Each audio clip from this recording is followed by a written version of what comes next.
السلام علیکم۔ دیکھیے میرا صاحب یہ بڑی مختصر سی زندگی ہے، موت ہر وقت سر کے اوپر سوار رہتی ہے۔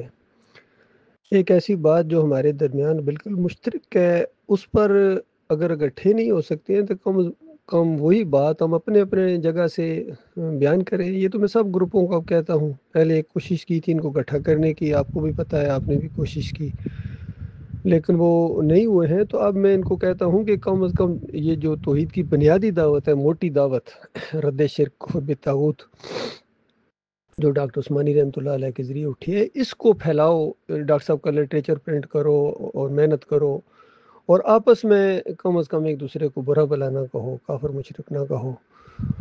تو یہ بات آپ لوگوں کو بھی ہے کہ دین کا کام کرو، آئیڈیوز کے لیے آپ کر رہے ہیں تو میں کوئی منع تو نہیں کر رہا ہوں۔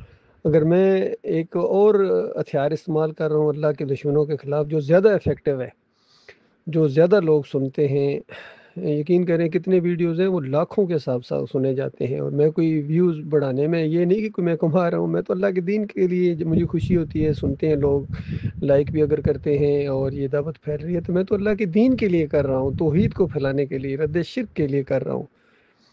اس کو اگر آپ یہ کہتے ہیں کہ سوشل میڈیا کے اوپر ادم مچا دیا ارشد نے، تو ادم تو شرک کے خلاف اٹھا ہے، توحید کی دعوت ہے۔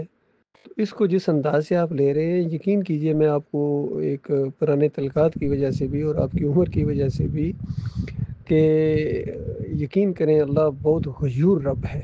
جس طرح وہ بہت بڑا ہے، بہت رحیم ہے، بہت کریم ہے، اسی طرح وہ بہت غیور رب ہے۔ اگر اس کی توحید کو پھیلانے کے راستے میں آپ رکاوٹ بنیں گے تو یقین کریں یہ بہت بڑی بدبختی ہوگی، اور پھر آپ کی وجہ سے جتنے لوگ یہ انداز اختیار کریں ان سب کا گناہ بھی آپ کے اوپر آئے گا۔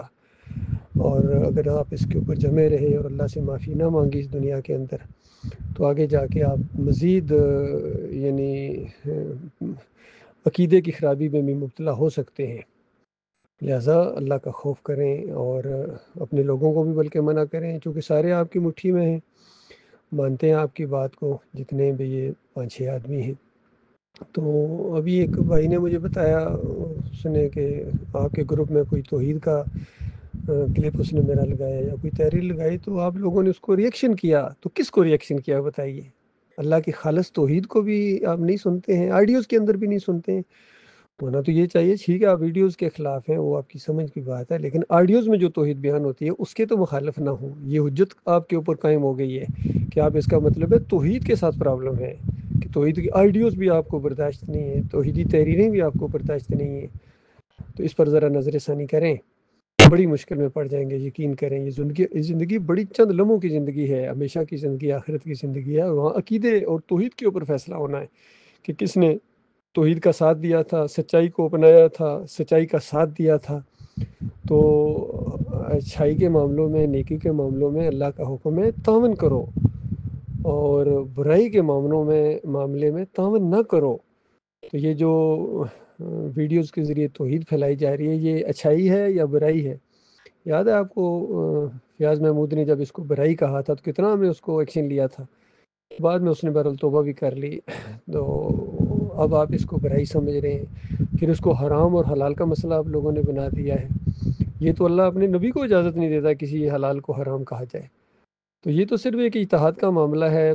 اللہ کی توحید پھیلانے کے ذرائع کے اوپر گفتگو ہے، حلال اور حرام کا مسئلہ تو بنانا ہی نہیں چاہیے تھا آپ کو، اور اسی وجہ سے شدت آئی جب آپ لوگوں نے اس کو حرام کہنا شروع کر دیا۔ تو اس وقت پوچھا گیا تھا کہ پھر ڈاکٹر عثمانی رحمۃ اللہ علیہ کے بارے میں کیا خیال ہے، تو اتنے غصے میں آگے عاطف زرین بھائی کہ انہوں نے کتنا سخت فتویٰ لگایا، وہ فتویٰ آپ نے سنا بھی ہے، بلکہ آپ ہی نے کہا تھا کہ عاطف زرین کو کہو کہ فتویٰ نہ لگائے، وہ بند گلی میں چلا جائے گا۔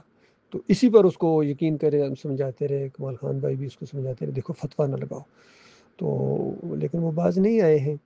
بعد میں یہ فتوے بڑھتے گئے، یہ فتویٰ بازی، مومنوں کے خلاف پروپیگنڈے، الزامات، جھوٹ بولتے ہیں۔ وہ کون سا جھوٹ بولا ہے؟ کیوں میں جھوٹ بولوں گا؟ اور جھوٹ بولنے کی ضرورت کیا ہے؟ مجھے کسی کی محتاجی ہے یا میں کسی کے ساتھ کچھ مانگتا ہوں؟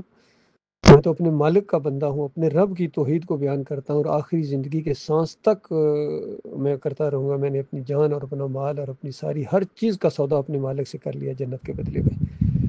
تو اب آپ کی اپنی مرضی ہے، آپ کی قسمت ہے، میں سمجھا ہی سکتا ہوں آپ کو اور دعا بھی کر سکتا ہوں، باقی آپ کی اپنی نصیب ہے، آپ کی اپنی قسمت ہے۔